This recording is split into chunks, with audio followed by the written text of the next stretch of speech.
Hello friends, I am Advocate Kirti Sharma and during lockdown कुछ पढ़ाई कर लेते हैं तो मैं लॉ ऑफ एविडेंस से एक टॉपिक लूँगा जो कि एक बहुत इम्पोर्टेंट टॉपिक है और काफ़ी एग्ज़ाम्स में आता भी है। तो उस टॉपिक को मैं एक लेना चाहूँगा और काफ़ी इजी लैंग्वेज में और इजी वे में मैं आपको समझाऊंगा उस चीज़ को, ताकि आप उसको इजीली याद कर सकें, पढ़ सकें, समझ सकें और आपके काम आ सकें। तो हमारा टॉपिक है लॉ ऑफ एविडेंस में सेक्शन 3 में डिफ़ाइन है facts in issue and relevant fact क्या होते हैं। फैक्ट जो होता है वो सेक्शन 3 ऑफ एविडेंस लॉ में बताया गया है। फैक्ट्स हमारे दो तरह के होते हैं, फिज़िकल फैक्ट और साइकोलॉजिकल फैक्ट। फिज़िकल फैक्ट्स क्या होते हैं? फिज़िकल फैक्ट जो कोई भी चीज़ हमने देखी, मीन्स स्टेट ऑफ थिंग, कि भाई कोई भी चीज़ कैसे रखी है। जहाँ पे क्राइम हुआ, हमने कहा जहाँ क्राइम हुआ वहाँ पर टेबल उस रूम, जिस रूम में क्राइम हुआ उस रूम के राइट साइड में रखी है। तो वो टेबल क्या है? टेबल एक थिंग है और उसका स्टेट क्या है कि वो किस पोजीशन में रखी है, कहाँ पे रखी है। तो ये क्या होगा? हमारा स्टेट ऑफ थिंग हो गया।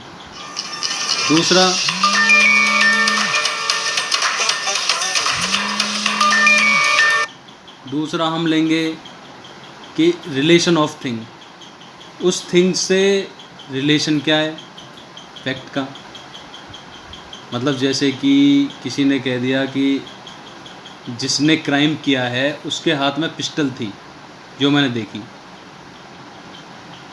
तो वो हो गया रिलेशन ऑफ थिंग कि उसके हाथ में क्राइम के टाइम पे मैंने पिस्टल देखी। तो वो हो गया हमारा रिलेशन ऑफ थिंग। और तीसरा इसमें फिज़िकल फैक्ट में हमारा दिया हुआ है कि anything which is seen here और anything which is perceived by our 5 senses. Like एक छोटा सा एग्जांपल ले लेते हैं कि मैंने वेजिटेबल मार्केट में देखा कि राम ने शाम को शूट किया और उसका मर्डर हो गया।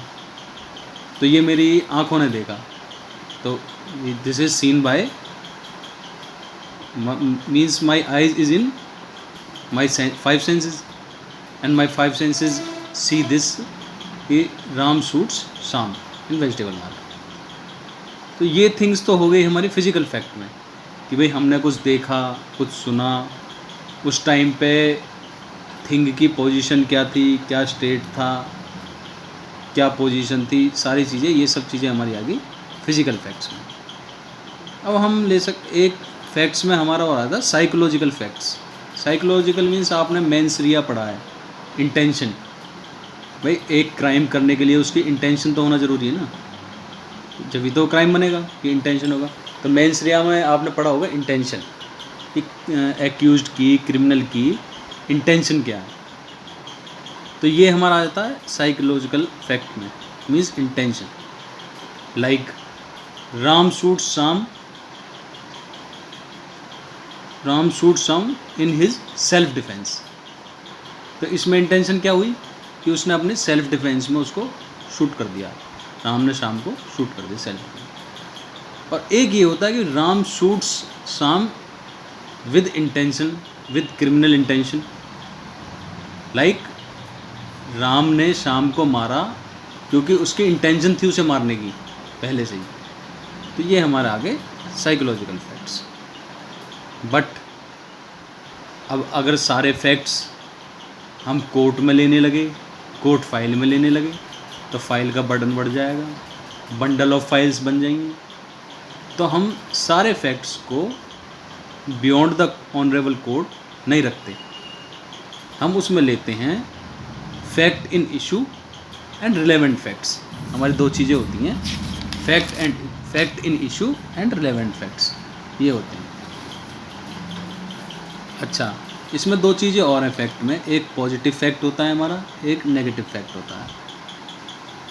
तो पॉजिटिव फैक्ट क्या होता है? पॉजिटिव फैक्ट वो होता है existence of physical fact is positive fact, कि फिजिकल फैक्ट का एग्जिस्टेंस है तो वो पॉजिटिव माना जाएगा। अगर non existence of physical fact is negative fact, मतलब अगर फिजिकल फैक्ट का एग्जिस्टेंस नहीं है तो वो नेगेटिव फैक्ट माना जाएगा। चलो अब हम बात कर लेते हैं रिलेवेंट फैक्ट। अब रिलेवेंट फैक्ट इसमें आ गया है तो रिलेवेंट फैक्ट के बारे में पढ़ लेते हैं क्या है।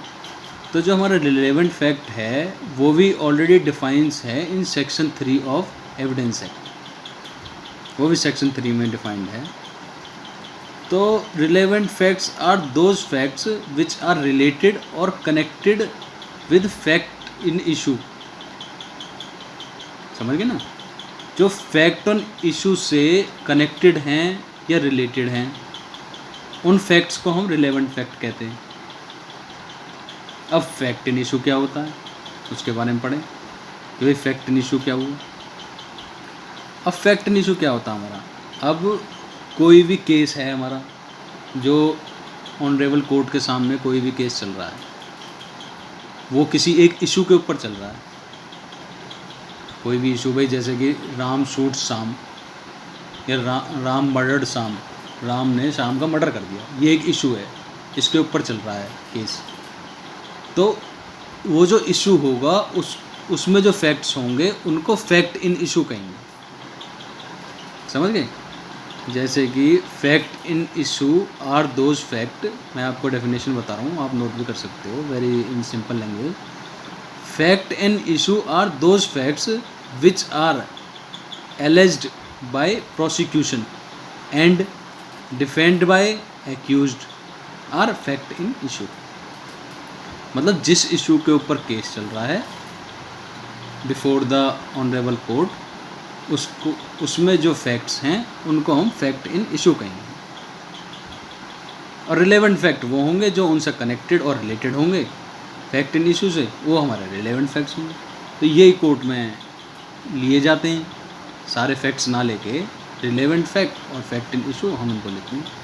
फैक्ट इन इशू में हम एक चीज़ और पढ़ सकते हैं, means the fact on which the case is going on before the honourable court.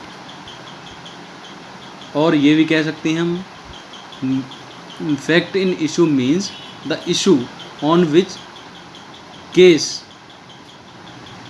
Put beyond the honourable court. Means आप समझ सकते हैं कि कोई भी इशू जिसको लेके कोई भी case before the honourable court चल रहा है वो हमारा इशू हो गया, और उसमें जो उसके जो फैक्ट्स होंगे वो आते हैं हमारे फैक्ट इन इशू में।